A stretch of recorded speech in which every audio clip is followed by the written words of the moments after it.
Page 59. The lounge was enormous, 3 times the size of the kitchen. Dozens, if not 100 people, as well as a few odd-looking creatures, chatted and danced and laughed with each other. A band played fast music in the corner, and in the center of the room was a large, circular island counter with stools all around. There was no gathering places like this in Quill. Letting people gather during leisure time was dangerous. Everyone knew that. It just wasn't allowed. So Megan was quite unsure of the lounge, for she could draw nothing from her memory with which to compare it. As Megan stood uncertainly with her back to the tube, trying very hard to remember what her brother looked like and wondering how much he might have changed in the past 5 years, someone tapped her on the shoulder. She whirled around. It was Alex.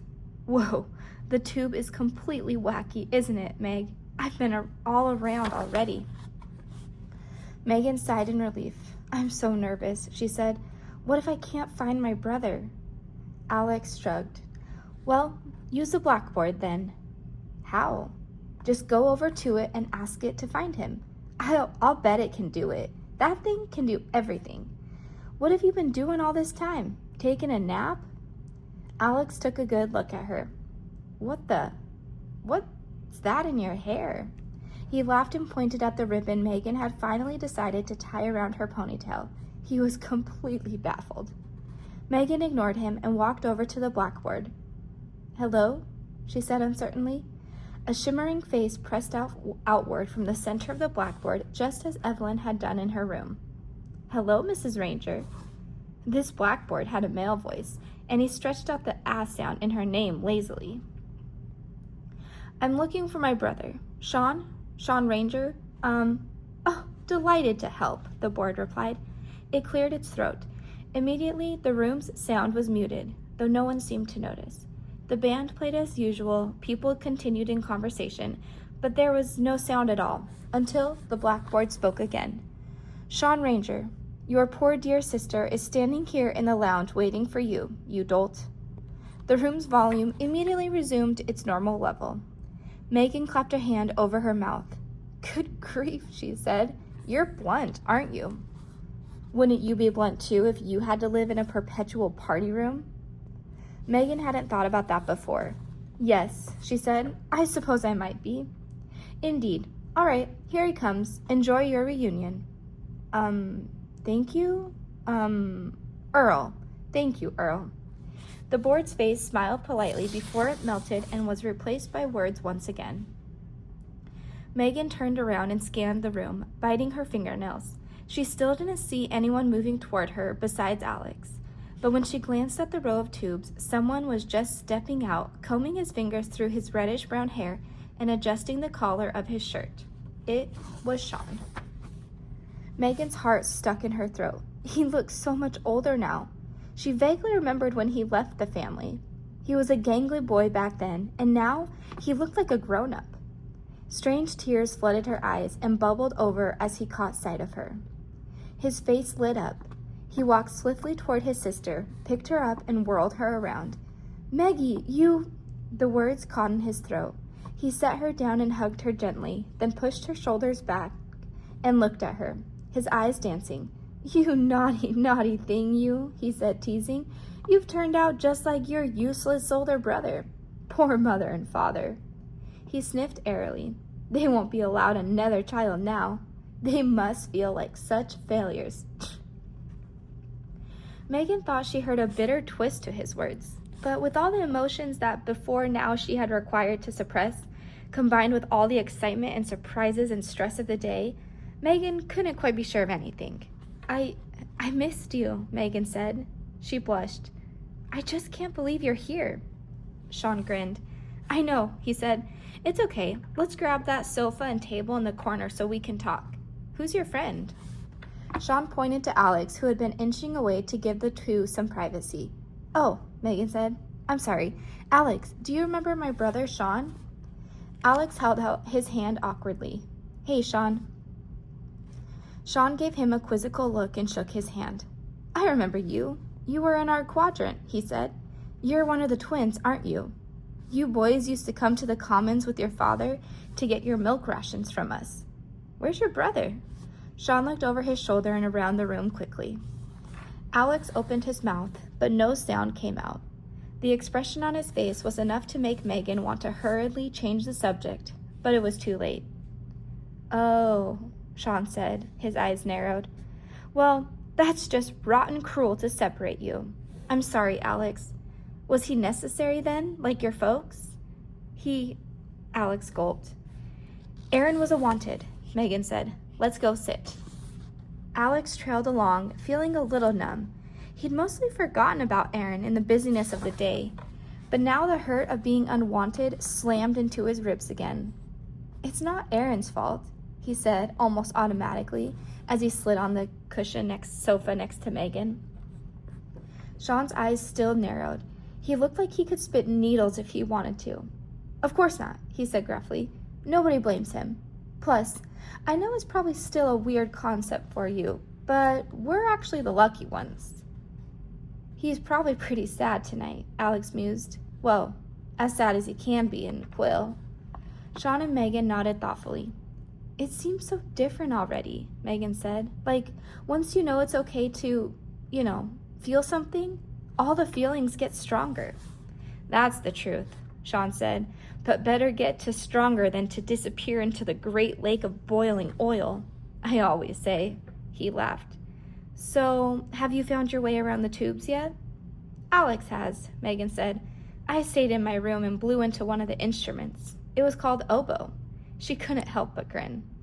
"Hey, listen to you already. It's played an instrument. You played an oboe, just as you play all instruments, whether they have a reed or strings or keys or a bow."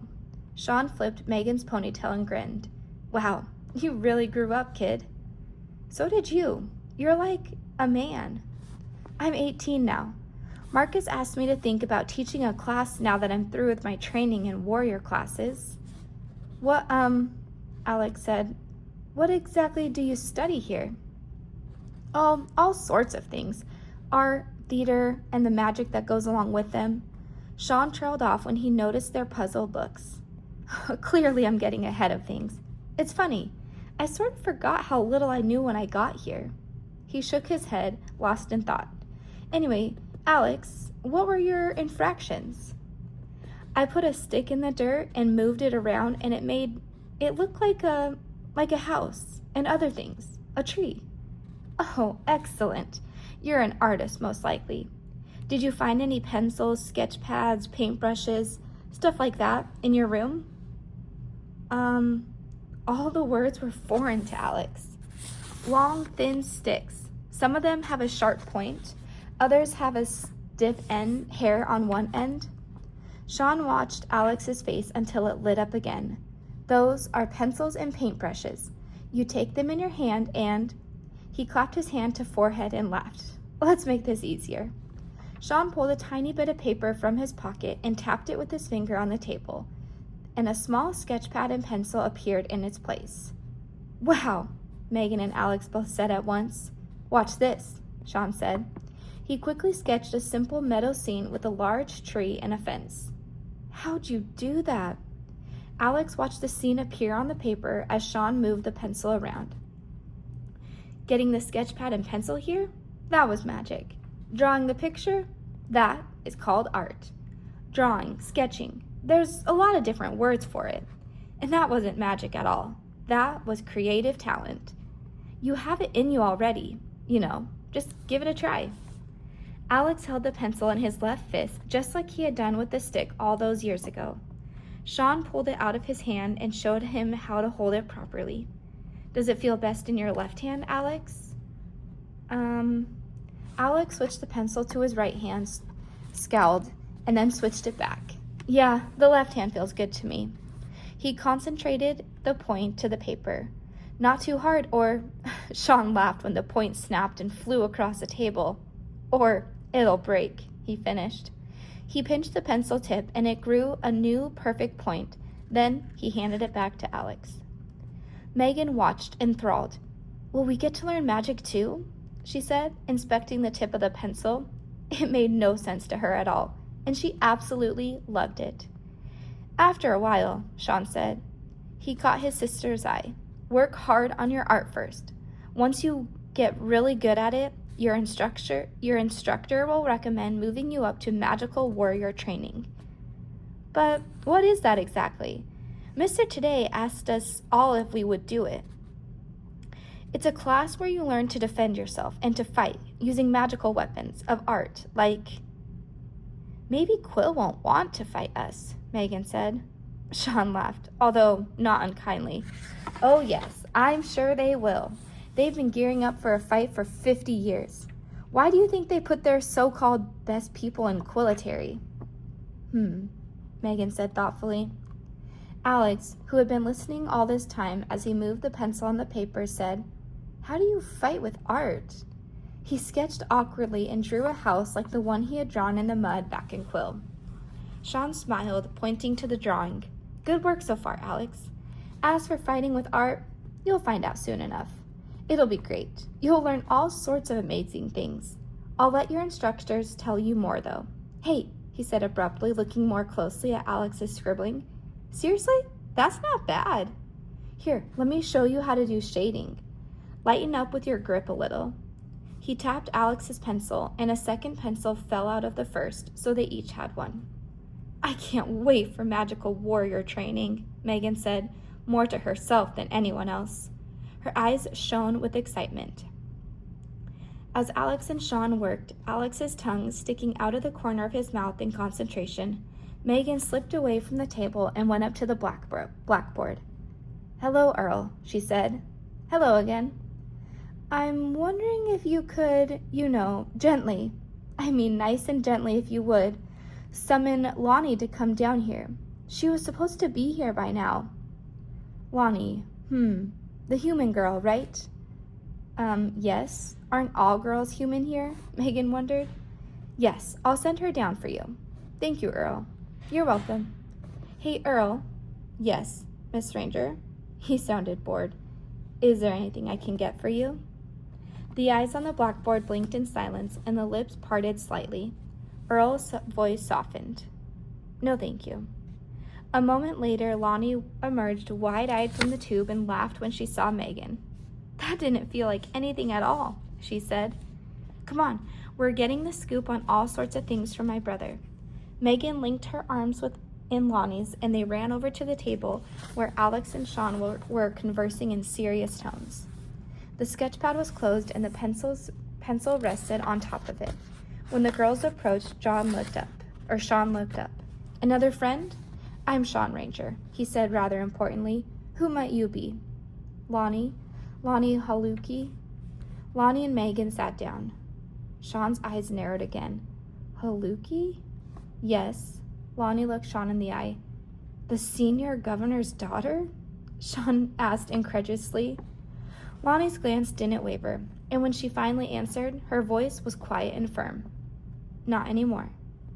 The four sat in grim silence. You look too young to be eliminated, Sean said after a while. I'm 12. And why? Because I was influencing other children, telling the stories in my head, making my father look bad, I suppose. He couldn't wait to be rid of me. I'm sorry. Why? Lonnie said. I'm here, aren't I? Her blue eyes flashed. A million thoughts raced through her head, like how her relationship with her father had once seemed special, and why she had been so abruptly purged from before her 13th year. But she didn't voice her thoughts. They hurt too much. Sean smiled kindly. I see. I'm guessing Arteme will be quite lucky to have your talent. Lonnie softened a little and blocked out the stinging thoughts. I'm sure it will, she said. Alex laughed. You've certainly landed on both your feet already. His voice was filled with admiration. Have you learned the way things work yet? No, I took a nap. Can somebody tell me how that tube thing works? Where are we exactly? There aren't any doors. Alex and Megan looked up, scanned the room, surprised. Weird, Alex said. I hadn't noticed. Neither had I, said Megan. Good observation, Sean said. The lounge isn't attached to the mansion. It's not actually a physical building. What I mean is, you can't see it from the outside. It doesn't take up any space. Most of Arteme is like that. Remember the small, desolate plot of land when you first came through the gate? all of Arteme is contained in that tiny area of cement and weeds in the gray and broken down building. Yet Arteme stretches on for many miles. Many years ago, Marcus had just a small world hidden here behind the gates of Quill, but as more and more Unwanteds came through, he expanded as necessary and created a few artistic instructors to help him teach the children. Now, it's almost as if the world runs its own. Though, certainly, he added, it would disappear without a mage like him in control of it. What's a mage? Lonnie asked. A magician, someone who performs magic. Anyway, to answer your question, the mansion remains relatively the same size and shape now in order to keep people from getting lost. And instead of adding on and adding like a labyrinth, Marcus created a tube so you could get to the places that aren't in constant use. That is the most frequently used room, as far as I know. I haven't kept up with some of the new places that get added to the tube board.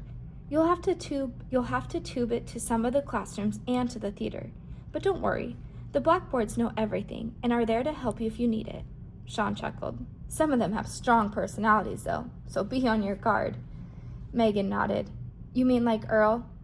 Well, yes, but he's all right. A bit grumpy at times. Lonnie and Alex exchanged curious glances across the table as Megan and Sean discussed Earl and the personalities of the blackboards. Alex shrugged and made a face. Lonnie stifled a laugh. When the brother and sister began discussing Quill and the more delicate topic of their mother and father, Lonnie pointed stealthily to the bar stool area. Alex nodded and the two slipped away to grab a snack before turning in for the night. They noticed and discussed all sorts of odd things, like creatures and students doing magic tricks with folded up bits of paper, pencils, and other things that Alex and Lonnie had never seen before. What the two didn't see at first was Sam Heed standing with an unfamiliar, older, sneery-faced boy near the tubes. Eventually, though, Lonnie noticed Sam Heed watching Alex through narrowed eyelids, a spiteful sort of look on his face. Startled, she poked Alex. What's his problem? She whispered, pointing. But by the time Alex turned to look, Sam Heed and his friend had disappeared into the tubes.